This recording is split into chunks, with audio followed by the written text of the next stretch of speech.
नवरी मिया हिटलरला या मालिकेच्या 22 तारखेच्या भागात आपण पाहणार आहोत की एजे ऑफिसला गेल्याने लीला विचार करते की एजेंना फोन करते, पण नंतर लीला बोलते नको नको फोन नको, मेसेज करून बघते फ्री आहेत का.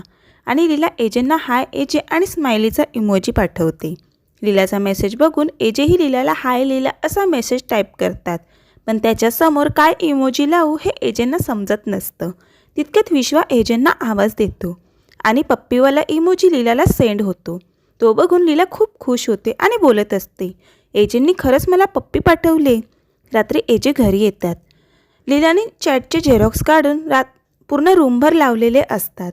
ते बघून एजे लीलावर भरपूर चिडतात. तितक्यात आजी येतात. आजी हे सर्व बघतात. लीलाला मात्र खूप हसू येत असतं. आता यातूनच लीला आणि एजेंचं प्रेम फुलणार का हे पाहणं खूप रंजक ठरणार आहे. असेच रोज नवनवीन अपडेट जाणून घेण्यासाठी आपल्या चॅनलला नक्की सबस्क्राईब करा. थँक्यू.